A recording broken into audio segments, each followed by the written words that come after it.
Welcome to The Explainer. Today, we're diving into a really wild idea from our source material. What if we just turned off the internet for good? I know, it sounds pretty out there, right? But what's fascinating is that our source material actually tries to imagine this.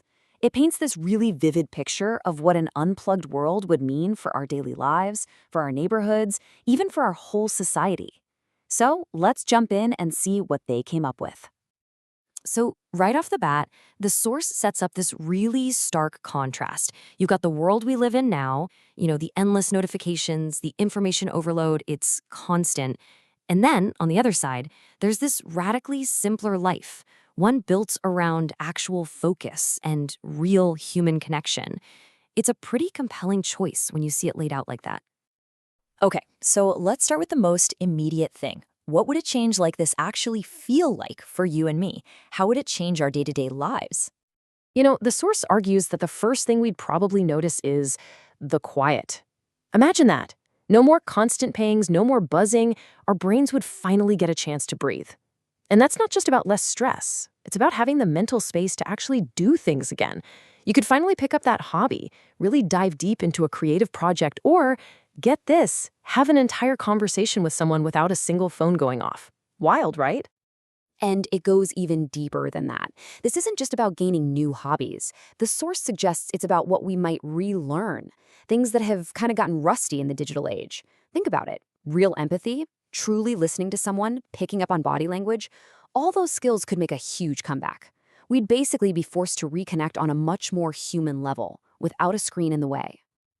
So this starts with us as individuals, right? But the idea is that it wouldn't stop there. It would actually create this massive ripple effect that could completely reshape our local communities. And here's how that ripple effect would work according to the source. It all starts with more real-life conversations. Just talking to your neighbors.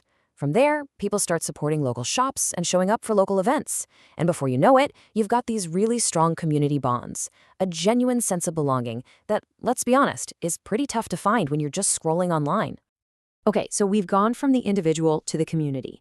Now let's zoom out even further, because the argument is that this wouldn't just improve our neighborhoods, it could make our entire society safer and a lot more trusting. So you see this huge number on the screen, billions of dollars. What's that about? Well, according to the FBI data our source points to, that's how much money is lost to internet crime every single year in the US alone. Now, just try to wrap your head around this. An entire category of crime, one that affects millions of people, just gone. Poof. And it's not even just about the financial scams. We're talking about a whole ecosystem of digital threats that would basically vanish overnight. Phishing scams, identity theft, gone. The rampant spread of misinformation and those super creepy deepfakes halted in their tracks. Even the more subtle dangers, like how AI systems can sometimes dehumanize really important things like medicine, all of that would be off the table. Okay, I get it. At this point, this whole thing probably sounds like a total fantasy. I mean, how could we possibly get from here to there? Well, what's interesting is the source doesn't just throw out this crazy idea. It actually tries to lay out a practical roadmap for how it could happen. And crucially, this isn't about some kind of crazy global shutdown where we just flip a switch. No, the idea is a much more gradual, phased transition. It would start small, with things like communities having regular digital detox days for local events. It would mean schools shifting focus back to critical thinking and hands-on skills.